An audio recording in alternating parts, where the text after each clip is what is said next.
you find out life's this game of inches. So is football. Because in either game, life or football, the margin for error is so small. I mean, one half a step too late or too early, and you don't quite make it. 1/2 second too slow, too fast, you don't quite catch it. The inches we need are everywhere around us. Welcome into the Gibson Fantasy Football Podcast. Ooh. Happy hump day. It is hump day. Yeah. Celebrating all the camels out there.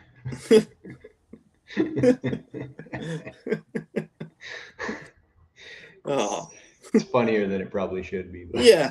For some reason, it's a good joke. Such a dad joke. That's it. It's definitely a dad joke. Fits the profile here. It's right up my alley. But how are you tonight? Doing good.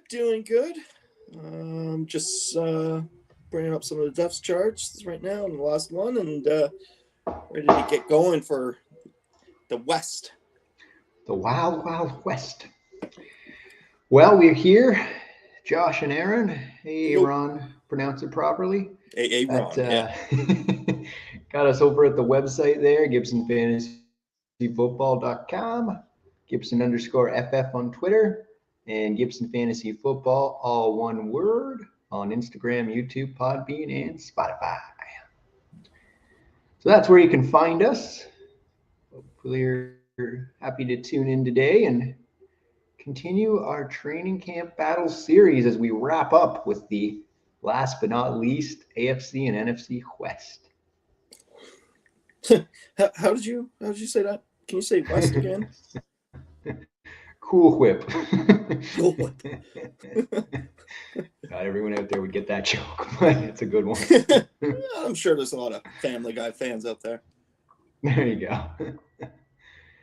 Well, I don't think I need to ask you if you're excited about this one because both our teams are in this division, and then the other division sent 3 teams to the playoffs, one of which won the Super Bowl. So there's good reason to be excited about these teams. Absolutely. This is the West. I mean, they're both Wests. And maybe the NFC West is going to be a little bit. I don't know. Yeah, Seattle's going to be but otherwise, I mean, 3 strong teams again there, 4 strong teams here. You could probably make a case, 2 of the strongest divisions in football. Yeah, that's for sure. Yeah. All right. Well, let's dig in. Our arch rival,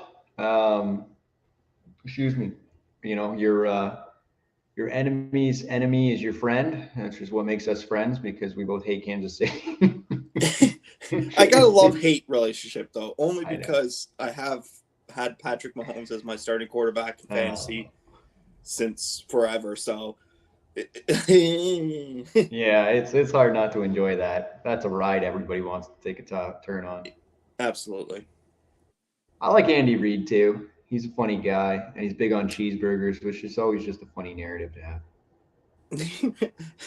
Yeah, you gotta. I was gonna make a Trailer Park Boys joke, but I don't think many of our American listeners would get that. So it's all right.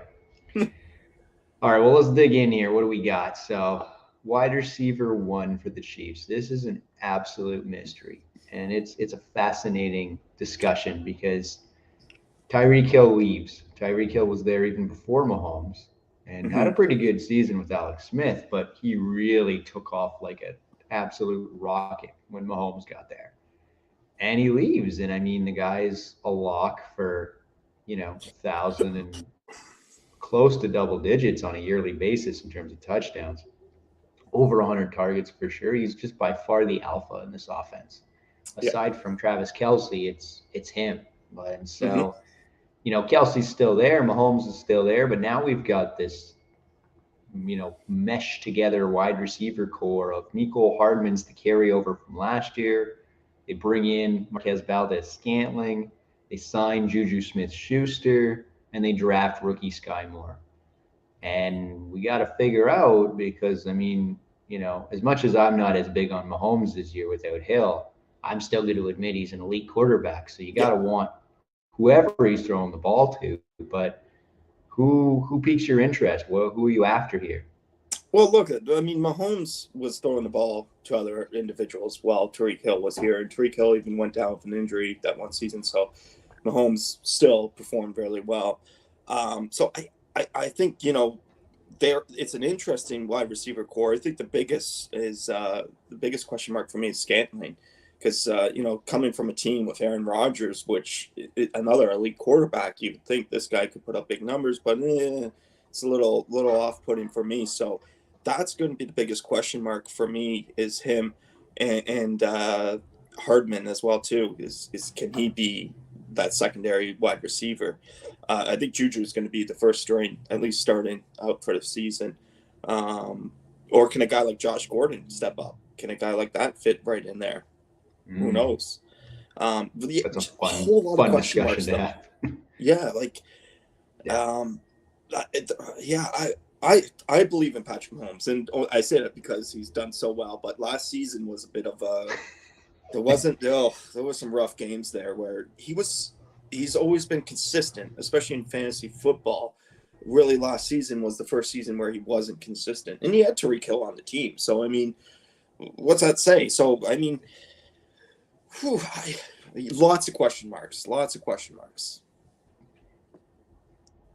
And really important question marks, right? Like last week we were talking Colts and we were talking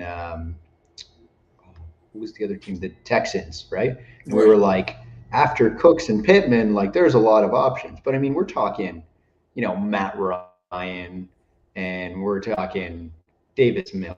So okay, yeah, there's some value there. But this is Patrick Mahomes. Like this is, you know, fantasy aside, this is one of the best quarterbacks in the NFL and still a top 10, maybe even a top 5 fantasy quarterback. So it's super relevant for fantasy to know who the one is for sure, and even the two, right? Like, I'm with you. I was going to have to pick somebody. It's going to be Juju.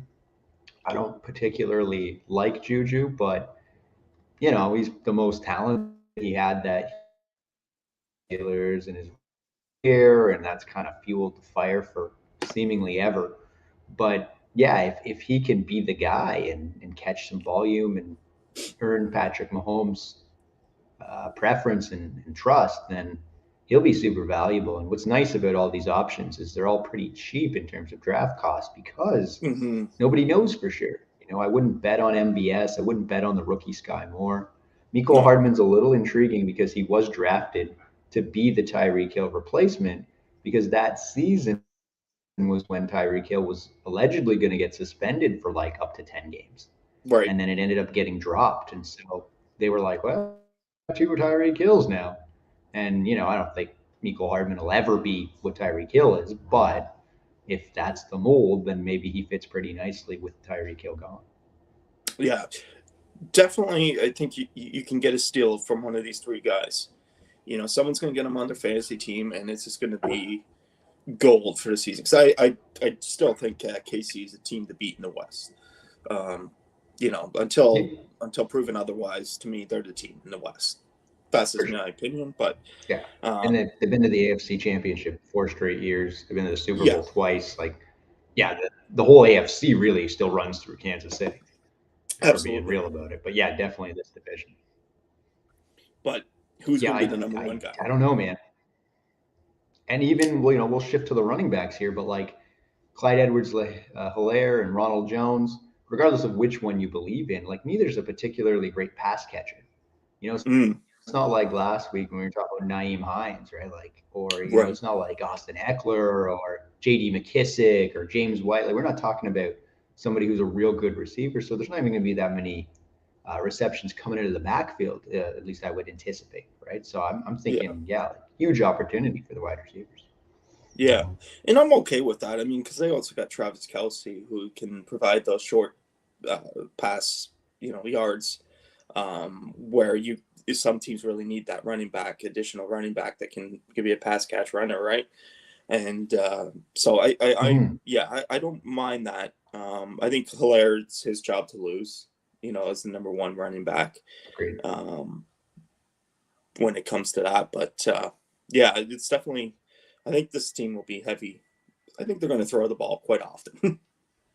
I think you're gonna have to. Yeah, I mean, Ronald Jones he can run and he can break off some big plays here and there, but he's no workhorse. He's not reliable. He's okay, but he's not. He's maybe average to above average, but he's no elite running back. Allaire, it's been a shaky couple of seasons. He seemingly got benched in the playoffs or was partially benched, and Jerick McKinnon took over.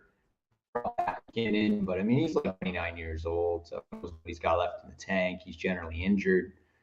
I'm pretty in on Clyde Edwards-Helaire. The McKinnon thing kind of spooked me a bit, but I still think he's going to have a pretty good year and could be, a top 24 back. But we'll see. Lots of excitement here, and lots of excitement in Sin City. Ooh, there it is. Line it up, soak it all in, get excited. Oh yeah. So, I mean, we got some big moves here, right? We got Josh McDaniels coming in to revive this offense and be the offensive coordinator. We got favorite wide receiver in all of football. So I think you can make a pretty strong case as the best receiver. Maybe even over the the past 5 years, and probably won't be now with guys like Kupp and Chase and Jefferson and stuff. But I still think he's top 10, maybe even top 5. I agree. It's the improved team, and there's not a lot of question marks. Wallachton is tight end, Carsley, Adams and Renfro are the 1 and 2. Receivers after that are more or less irrelevant. And then you jump over to running back, and Josh Jacobs has been pretty good, but they declined his 5th-year option. They got Kenyon there from last year that they paid a boatload of money to, and then they drafted rookie Zamir White. So, I mean, I still project Jacobs to be the guy, but curious on your thoughts of White versus Drake in this backfield as a whole. Well, first, I just have to say they could have a huge duel in Weller and Adams. So I'm excited about that potential, 1-2 threat there. As far as running backs, this is a little bit sketchy for me. Can Josh Jacobs be a good run? They need a good running game. I think for them to succeed and come out on top and make the playoffs again, they're going to need a good running game. And I've always liked Kenyon Drake. I thought he did pretty well when he was down in Miami. I think he's a pretty decent running back.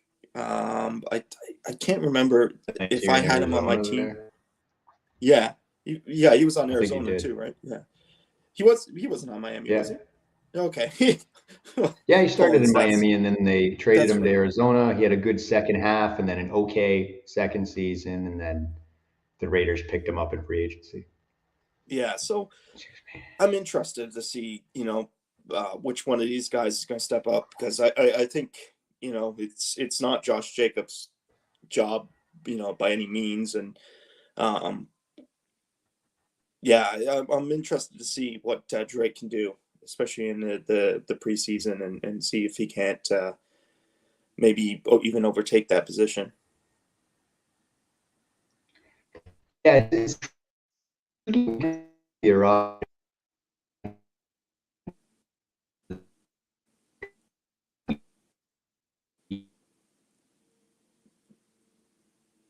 Free agency next year, and so become. Did they believe in rookie Zamir White? Did they believe in Kenyon Drake? To see how Zamir White fits into the equation. Seems more like a guy that's probably going to emerge next year. Really like him, and Jacobs, willing to let Jacobs go, and then we re-sign Kenyon Drake. Yeah, it is curious this guy play because they could have opportunities, rushing.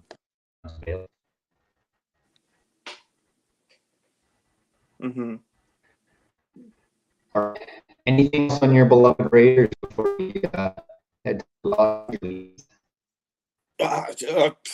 the just go Raiders. let's finally, get into the playoffs and let's hope. Let's fingers crossed for this season, because I think Derek Carr is, kind of coming to the tail end of his career. So, I'd like to see him do really well, because he's been a staple there, and he's played so well for them, and just a community kind of guy as well too, right? So I like players like that.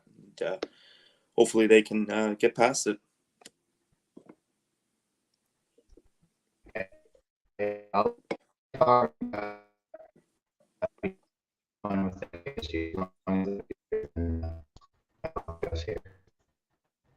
All right. It's not showing next banner. It's not clicking. Let me try this. Okay. Next up is the Chargers. Let's see if I can get the banner to figure itself out here. But is her brought in tight end to replace Jared.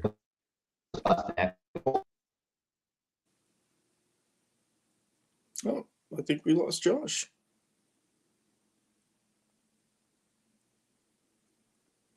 Yeah, we lost Josh.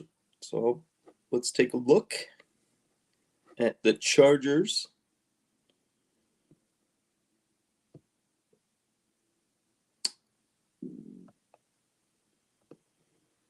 Oh, there we go.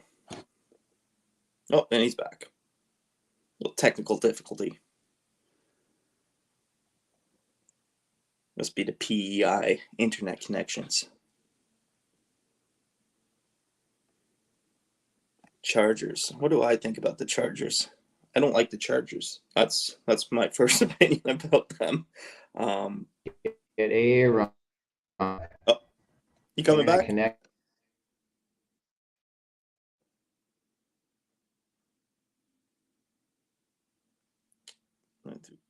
Having difficulties with Josh. So, the Chargers. They were secondary running back. You there, bud? Oh, there you are. Yeah. Yeah. We're losing you. But let's see if A-Aron can make his way back in. Yep. In the meantime, so yeah, behind Austin Eckler, we've got okay.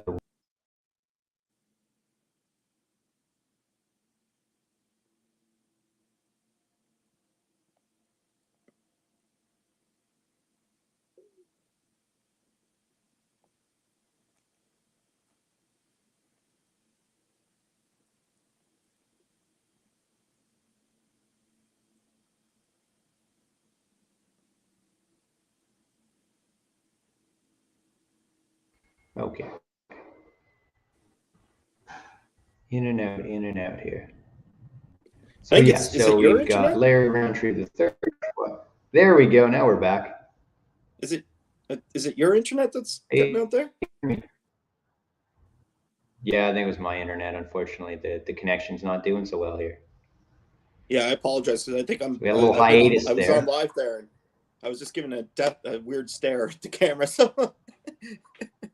Well, it's okay. It didn't record anything on my end, so it'll be okay. It had you as a black screen.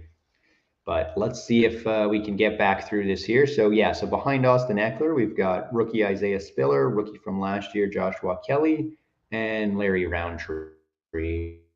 Actually, I think it was rookie last year. Kelly might have been 2 years ago. Inevitably, somebody's behind Austin Eckler, and they could work their way in. But thought they back.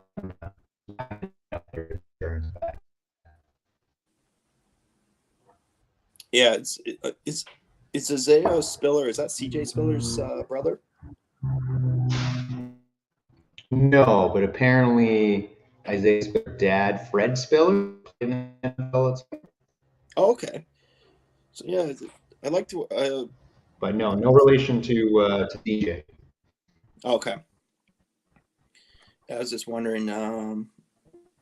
Yeah, hopefully one of these guys. Like, I don't know much about their backup running backs. He came out of Texas A&M. round 4 pick, so pretty late pick. I guess there's high hopes that he could, potentially get some playing time and grow from there and be that secondary or even take over that first spot, because Austin Eckler, I mean, how many more years does he kind of have there, right? I mean, I would probably say that's their biggest, and maybe I'm shooting myself in the foot on this one, but I just feel like that's their biggest weakness on this team. Like, this is a strong team to me. That can be they can be the surprise. They could overtake Kansas City. I mean, you saw the game last season where they beat Kansas City. Was it in Kansas City? I can't remember if it was in Kansas City or not, but regardless, they beat them. And so I think this is a strong team, but I think that could be their weakest spot. Yeah, I think, Leslie's got some juice left. He's good for this year. We'll see beyond that. I mean, he hasn't had quite as many touches as some of the typical running backs his age, because he's more of a pass catching back. I like Isaiah Spiller. He was originally going to be one of the big 3 with Kenneth Walker and Breece Hall, but he had a terrible combine in terms of his speed score, and that dropped his draft capital quite a bit. So I think if he can get it done, and that was maybe just a bad day at the combine, right, then he could, eat into some of the work Eckler has, maybe even take over some of the goal line carries, and then becomes an intrigue. Yeah. Good one to keep your eye on in fantasy for sure. And we talked about, Keenan Allen, who's, entering his age 30 season. We got Big Mike Williams, who's forever consistent and very talented, though. And we got rookie Josh from last year, and so 2 years, more of a possession guy, more of a speed guy, could be important, particularly because he consistent who's that guy in wide receiver sets there.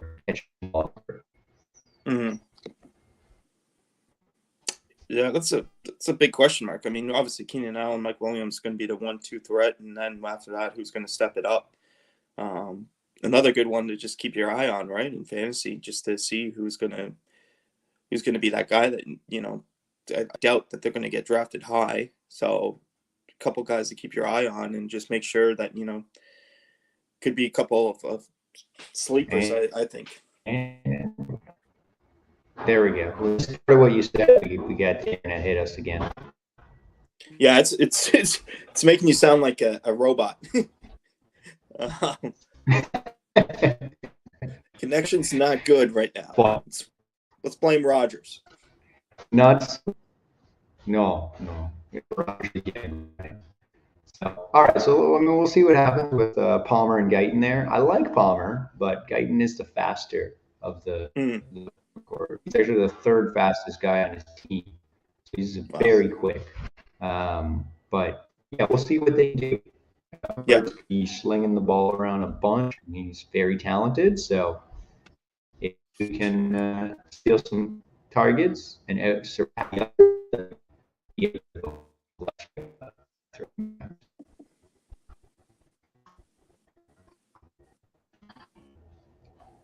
all right. Last but not least, Surprised he didn't save these guys for exactly last week. I know, he could have done NFC first, but that would break the routine. So, Yeah. Don't mess with tradition. All right. I was as excited as you were for Devontae Adams. I was if not more excited for Russell Wilson. Will certainly lead the here, and my man Albert section is the N1 with rookie Greg Dolchich behind him, which would be an interesting one. He might get out there in 2 tight end sets for sure, but really what we're looking at here is this wide receiver core. So we got Jerry Jeudy, the rookie from last year, who looked fantastic at times but couldn't get it done. And then we got Cortland Sutton, who had a huge year in 2019 before he tore his ACL.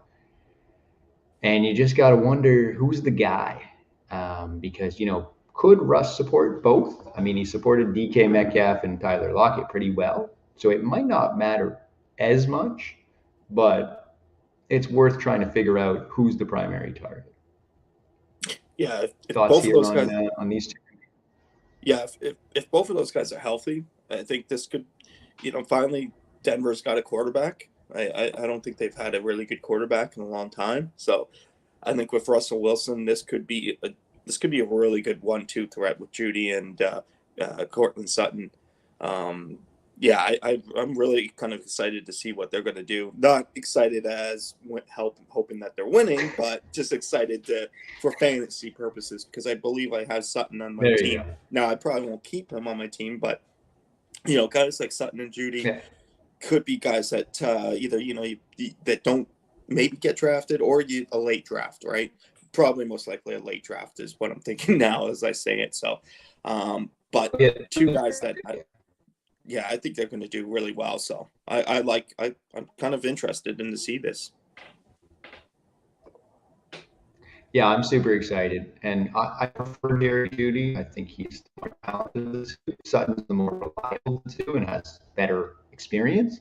So, I mean, I think you can make the case either way.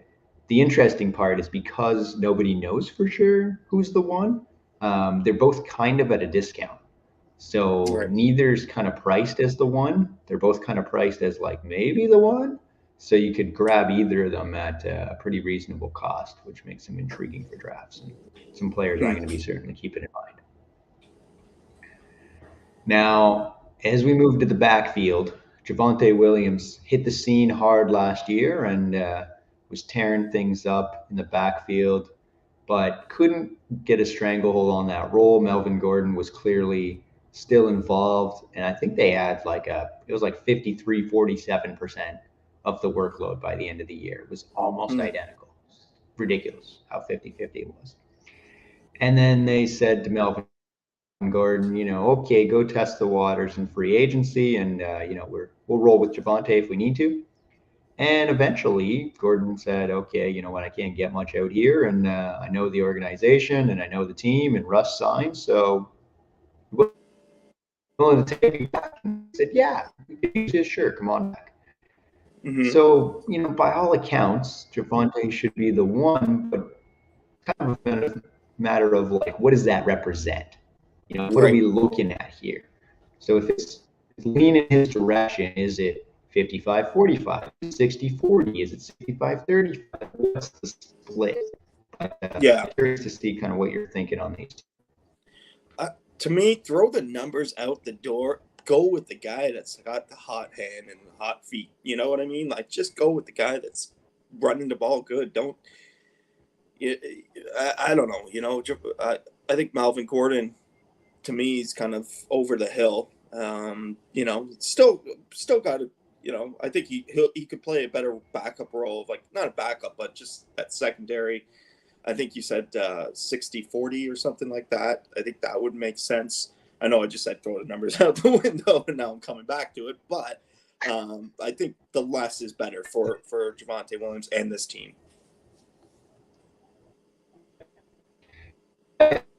He still looked pretty good last year. He was good. He was pretty impressive, especially on a team that no one respected the passing game. It was like Drew Lock sitting back there, and you're like, yeah, okay, sure, I'm going to stack the these two guys. So that should change dramatically and give more score opportunities as well. I think they could both be good for fantasy. They might both top 24 again. Or I think they're close to both being both for sure. But yeah, I think they both have some value. I think Javonte matter of how early and what cost you have. He could have a good year.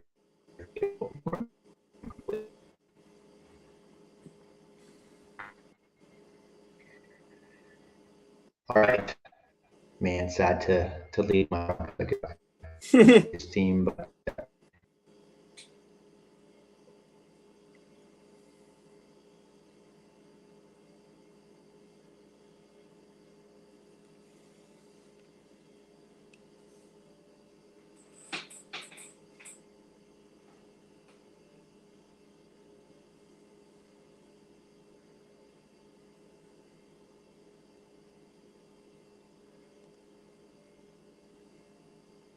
and we're back for a minute. Yeah, it really does not like me today. Internet, man, it's killing me. It's rough. I think you're there, but you're a little. There you go. Okay. So yeah, I was just saying I'm excited. We're gonna get 8 divisional games each, from these teams. Each team's gonna play each other twice. You're gonna get a boatload of exciting stuff here. So, all right, more divisional games than that. But anyway, I digress. Let's move to the NFC, and we get to start with the defending Super Bowl champions. So Stafford's ready to run it back. Tight end, Higbee's hurt. It's probably Kendall Blanton, but we need to go there unless you're in a super deep league or maybe dynasty. Running back, Cam Akers going to be the guy. Darrell Henderson will back him up. Now, wide receiver, Cooper Kupp's obviously the guy, but they got Van Jefferson, who did all right last year and showed some flashes behind Woods and Beckham. And then they brought in Allen Robinson. So who are you leaning here, and who are you excited about, if anyone? I'm not too excited about this team. I think they downgraded in wide receiver. I don't think they're as good as they were last season. And I just don't see them repeating. I do not see this team repeating. I know they got a great defense and, led by Aaron Donald. But I just, Tyler Higbee, if he's going to be injured starting off the season, Allen Robinson, he's decent, but I'm not a big fan of his in fantasy. At least I haven't been. So Cooper Kupp, obviously, yeah, he's the go-to guy. He's going to be the go-to guy. And they're going to, I think, heavily rely on their running backs as well, too. So not a big fan, though, of the wide receiver core here. Fair. Yeah, I mean, I agree with you. Cooper Kupp's obviously the guy. By Allen Robinson, he's only one season removed from 100 plus targets and 1,000 plus yards and close to double-digit touchdowns. Last year was an absolute disaster with the Bears. So fields, that coaching staff, some of that, just an absolute trash year for that team. Feel bad for that team again, but anyway. I think he's got a shot to restore his career here and prove he still got it. And that could be interesting for fantasy. I mean, I think Stafford, as you said, he's a year older. He loses Robert Woods, loses Odell Beckham. They bring in Allen Robinson. So, they got something. But, yeah, no Higbee, no Woods, no OBJ. Stafford takes a hit. Not a quarterback I'm as excited about in fantasy, and could be, like you said, a downgrade overall. We'll walk through the other teams, but it's still hard for me to imagine them not competing division given the situation that the other teams find themselves in. Yeah. We'll see. Let's see if they'll talk through the 4 teams. I think we can both agree he's not going to win this division. But after that, we'll each pick 1, 2, 3 who we think is going to finish in what order. That sounds good. So the second team that could be in play here is the Arizona Cardinals. So Kyler Murray, despite sort of being angry and deleting all his social media connections to the Cardinals and then restoring them and, doing what young 20-year-olds do in the biz these days is absolutely trying to strong arm his team into giving him some money and a contract. But inevitably it seems like he's coming to camp and he's going to be ready to play. And so that's all good. Tight end, they got Zach Ertz there again with the rookie Trey McBride, who's going to be interesting more long-term, but maybe could steal some work from Ertz. The running back, James Conner, they brought him back and let Chase Edmonds go. And at wide receiver, you got DeAndre Hopkins. And then behind him, they brought in Hollywood Brown. Marquise. Yep. So what's intriguing is, behind Hopkins and Brown, you got A.J. Green or rookie Rondale Moore or even Antoine Wesley, who actually outplayed on Rondale Moore last year. Now, why the wide receiver 3 is important is because Hopkins is suspended for the first 6 games.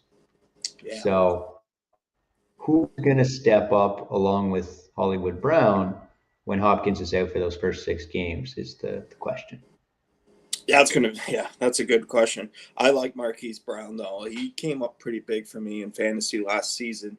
Not every week, but there was, if you could pick those weeks and just kind of look at the defense and see, if you can't figure it out, that if the defense has a worse passing game, he's going to be a guy that you want to start because he can get lots of points for you in fantasy. So I like that pickup.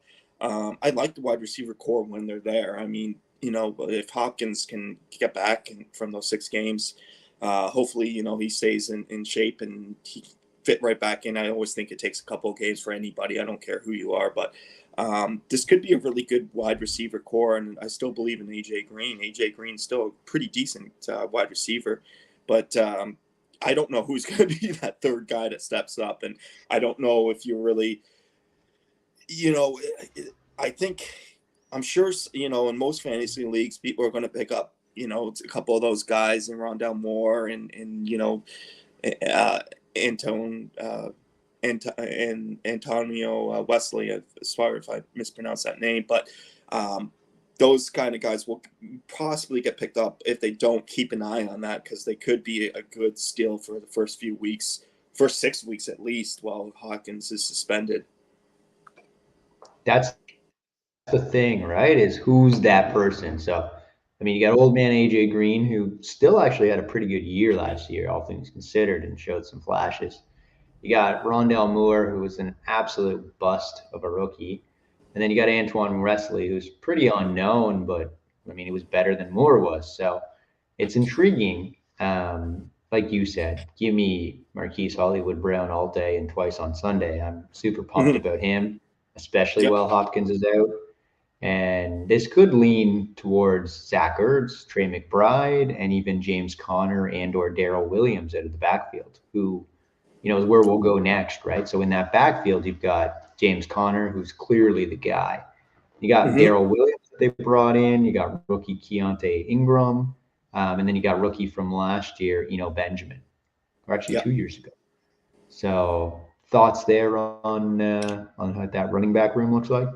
James Conner, he's a really decent catching running back as well too, right? Like he can do that for you. So, I agree with you. I think that's possibly how they're going to kind of get past those first 6 weeks without Hopkins. Sorry. After for the running back second position, and Darrell Williams, I think is going to be the guy slated in there. He will hopefully be the guy that does well for them. And, I definitely, would I take one of those guys on my fantasy team? I think that's the biggest question too. It's like, if you don't have a strong running back game, I guess maybe it's hard. It's hard to get that secondary running back on a fantasy team. And then when to play that person, right? Because sometimes, 1 week that person's getting lots of touches, lots of passes, and you're like, okay, I'm going to put this guy in, and then the week after, it's no show. So it's very tough because I think James Conner clearly is the number one. So yeah, I think there's 2 scenarios where Darrell Williams becomes a meaningful player for fantasy. The first one is if over the 6 weeks when Hopkins is out, he absorbs a lot of the targets and they put him and Conner on the field at the same time. And the second one is if Conner goes down with injury. So, I mean, you're not going to know if the second one's going to happen or when, but, if you're going to grab him later in the draft and see what he does in week 1 and then decide whether you're going to play him the next 5 games, you could do that. But yeah, it'd be interesting. I mean, because James Conner is going to have such a stranglehold on that job, he's probably not going to have a whole lot of standalone value unless over that first 6 weeks he is heavily involved in the receiving game. Yeah, but I like James Conner. He me too. Does very well. I'm high on him this year. I'm when he's healthy. Yeah, and he was pretty healthy last year. He missed 2 or 3 games, but that pretty much all running backs miss a couple games. So. Yeah. All right. Team number 3 that could compete for the division, the San Francisco 49ers. I mean, I throw this first one out as a bit of a, just for the heck of it, but Anyway, so we got George Kittle locked in at tight end. We got Debo locked in as the wide receiver one, and then Brandon Ayuk, and then it's kind of a wild mess after that.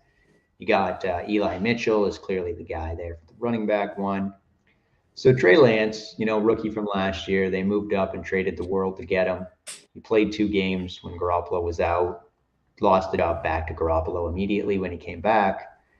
Clearly, they said, Jimmy's not going to be the future and Lance is going to get a shot.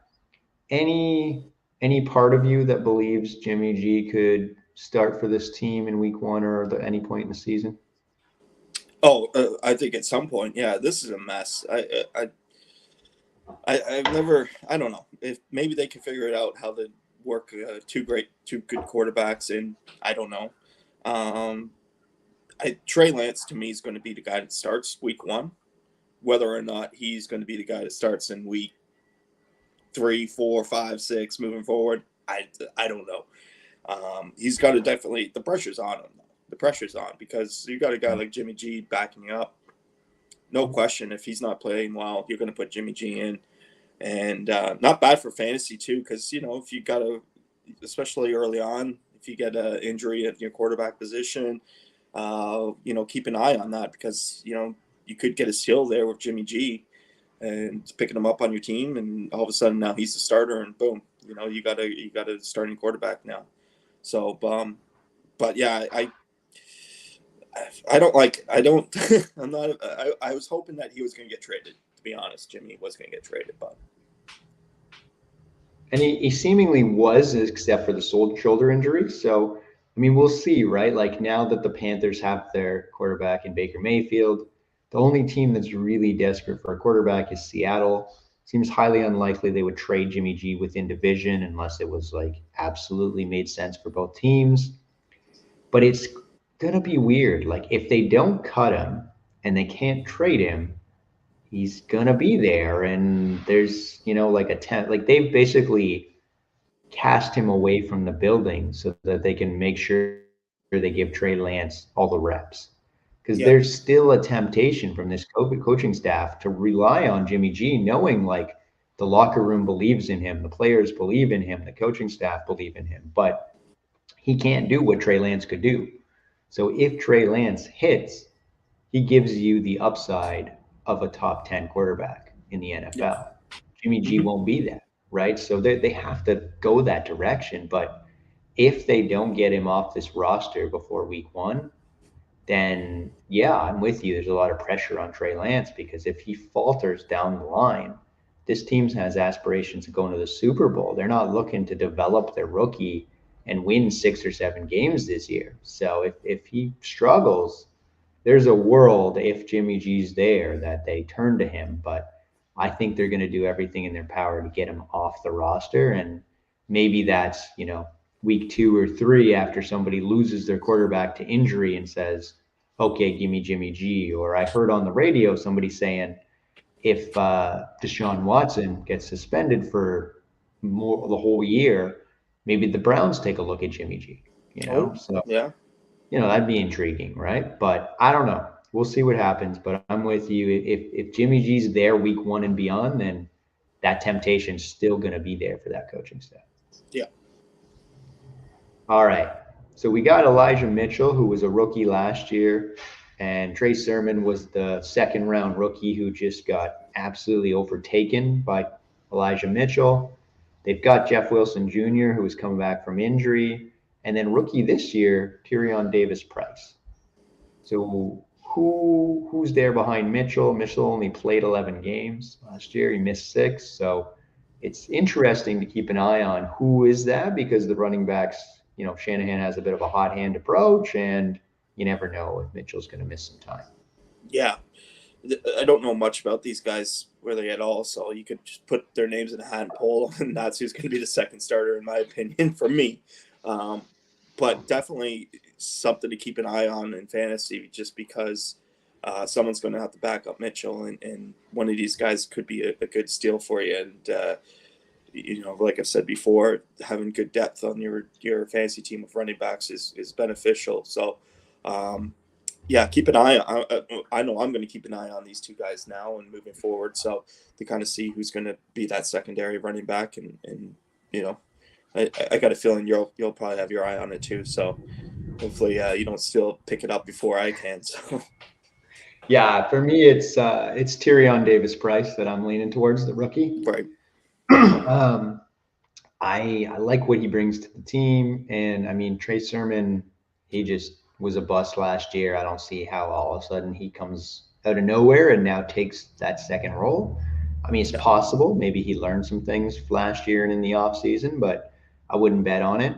And Jeff Wilson, I mean, he came back from the injury, but he was almost not involved at all. They do still have Jermichael Hasty there somewhere on the depth chart, but I think Tyrion Davis-Price, if he can make an impact in training camp, is going to be the two, and could grab a few carries here and there. And then if he can be there when Mitchell goes down, he could be an interesting back, because we know anybody who's starting for that 49ers is a top 20 back, like immediately. So, yeah. all right. Just write that name down. There you go. TDP. Like DDP.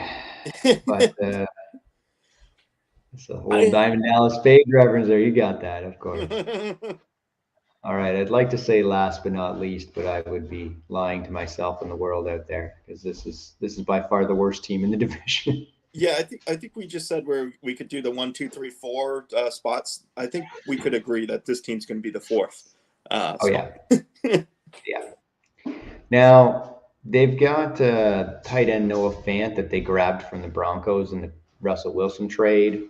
They got DK Metcalf and Tyler Lockett sitting there hanging out thinking, what the heck happened to Russell Wilson? But then, there's some intrigue here. So at quarterback, dare I say, right now it's between Geno Smith and Drew Lock, which is like choosing between somebody throwing a rock at you and stepping on your toe. Like, there's no good option. You just got to take one of them. But I'm not sure it matters, but God forbid if you had to be make a decision on who's the starter, who do you think comes through here? It's terrible. Can we put Jacob Eason in there? Let's just go with that. Sure. Guy. He's a Colts rookie from a couple of years ago. He's probably in the hunt. Yeah, like I wonder if they did that. They had to have checked out Baker Mayfield. No, like, did they? God, you would hope so, man. Man, why this team hasn't gone out, and I don't know. Again, I don't know with salary and everything, so that could be playing part in it, right? But why they haven't looked at Jimmy G? I mean, go get somebody. I mean, Geno Smith, he's not the worst backup quarterback in my opinion. Sure. He's not a bad, but as a starter, no. Drew Lock as a starter, no. I feel for Tyler Lockett and DK Metcalf. I mean, these two guys are the top elite wide receivers, and as fans, we want to see them do well.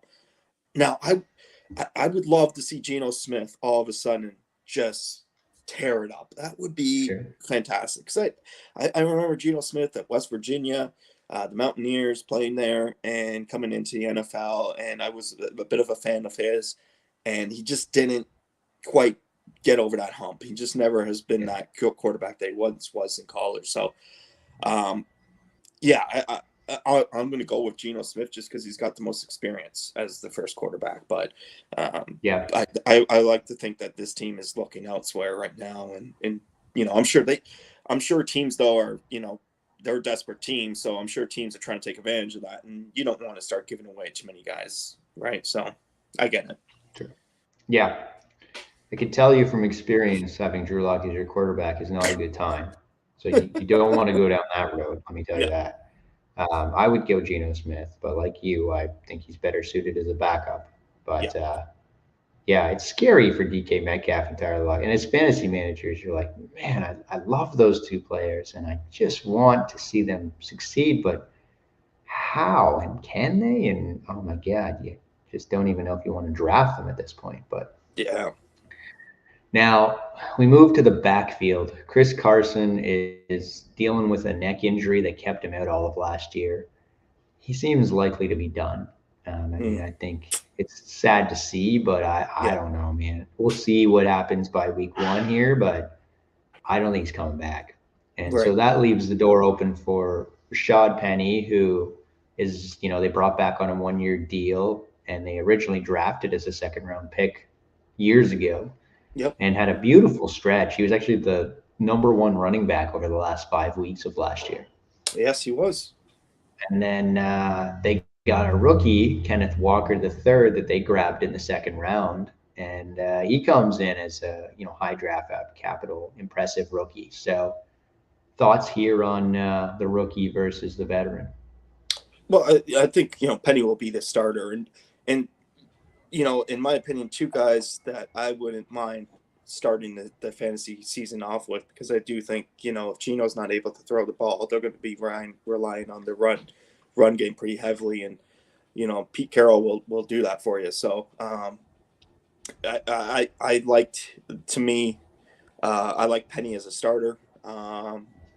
So we'll see. I think it's his job to lose kind of thing right now. But I think for the best thing for Seattle is if Ken Walker III can make it interesting. I mean, that would be a problem. They'll walk him with open arms at this point. So yeah, we'll see. But to me right now, Penny's the starter. And yeah, I think I had him at the end of last season on my team. I can't remember if I did or if he was burning me. Either one. Either he was burning me or doing well for me. I think I grabbed him, and I think he You burned did, you in yeah. the one game we had. Yeah, That's right. Okay, Yeah. yeah. So he burned me. I did have Yeah. him on my team previous, or maybe even another team. So, but yeah, I as a fantasy owner, I would like to have one of those 2 guys on my team. Yeah, I'm with you on Penny. I think it's Penny, and then we'll see what Walker can do. I don't immediately give Walker the job. I think he's got to earn it. No. It's going to take some time. Pete Carroll's a big whoever's the better player, so he doesn't care what your draft capital is or your name is or who you got an autograph with that day. It's all about who's the better player in the field and who works harder in practice and preparation. So I think Penny knows the system. He knows Pete Carroll. He'll excel to start. Could Kenneth Walker take over partway through? Sure, yeah, that's totally possible. I'm interested in Penny. I think he'll be, a decent top 24, top 30 running back. It's going to be hard to get touchdowns in this offense because they're going to be so bad. But Yeah. still, he's going to volume his way to an RB2 type performance. And Walker, if he could get in there too, he could maybe have some RB3 flex value. Yep. All right. Slowly see. I feel for them. Like, I like Pete Carroll, and they're a pretty good organization, but God, they got to get a quarterback. I hate Pete Carroll. Just brutal. 2 reasons. Reasons. The first one, the Marshawn Lynch, obviously in the Super Bowl, and the second one, when his USC team beat my Notre Dame team back in was it 2005? I forget. It was Matt Leinart and Reggie Bush and the push, and it sucked because it was in Notre Dame, and Notre Dame should have won that game. So, 2 reasons why I hate Pete Carroll. But he's entertaining. Back in the day, he ruined my team. It was the worst Saturday of my life, man. It was. This is like the Bills with the Titans, man. You got a lot of grudges. I know, I do. I gotta let it go. Maybe, yeah. Got some work to do, man. Gotta go on a spirit quest or something here. All right, let's rank these teams. So we both agree Seattle's 4. All right, so Rams, Cardinals, 49ers.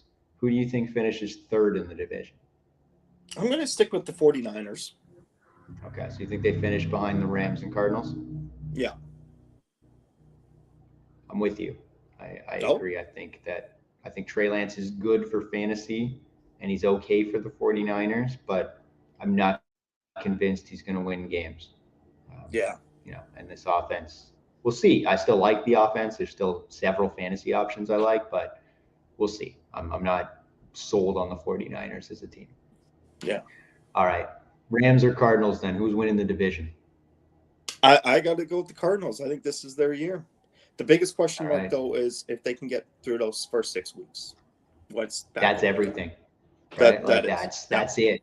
If they can, I mean, they started. God, what were they like 8-0 last year to start out? They were Yeah. like the last team to lose a game, Yeah. and then they went like, God, it was like 4-4 down the stretch or something, and finished 12 and whatever it was, 12-4 or 12-5, I guess it would have been because there were 17 games. Yeah. That's So right. yeah, it was. They should have had that division on lockdown, and then they somehow lost the division to the Rams. So I think if I'm nervous about the Cardinals without Hopkins in those first 6 games, so I'm still leaning the Rams. But I grant you, if they could get, if they go 3-3 or God forbid 4-2 in those first 6 games, then sure, I think they could win the division. Yeah. Let's do the AFC West just for fun then. Let's pack that in real quick. All right. Who's losing the division? Who's going to be at the bottom? Oh, this is a tough one, man. It's so tough. Like all four of these teams could win the division. They really could. I got to stick with Denver only because there's just that question mark. Can Russell Wilson fit in there? I like their wide receiver core, and they could absolutely be that team. And oh, man, yeah. All right. I'm going to put your Raiders there, so now I don't feel so bad about that. Ouch. Ouch. We're knocking each other. Yeah. All right. Who's third in the division then? Well, I got to go with the Chargers. I'm pretty much keeping it the same as the way it finished last season, but I'm going with the Chargers. I'm going with the Chiefs. I'm going with the fall from grace, man. I think this is a rough year for Mahomes with no Tyreek Hill. I don't believe in the backfield. I don't know. I don't like the receiving core for the most part. This is their year. They drop, and obviously I'm going to pick my Broncos to win and put the Chargers second. But who do you got? Well, yeah, I was going to put the Raiders first and then Kansas City second. So Chiefs second. Okay, there it is. Put it on the big board. Let's see. We'll see what happens, man. All right. Follow us there at GibsonFantasyFootball.com, Gibson_FF on Twitter, Gibson Fantasy Football, all one word, Instagram, YouTube, Podbean, Spotify. Please like, comment, and subscribe. We appreciate any support and having you tune in. And thanks for struggling through the internet issues. But yeah. Anything else to throw out there before we call it a day? Oh, man, it's getting closer. It's getting closer. That's right, man. We've made it through all the training camps. We'll be back next week with something fun. Yep. We'll gear up for another episode, but training camps are almost upon us. All right. Well, until next time, as always, clear eyes.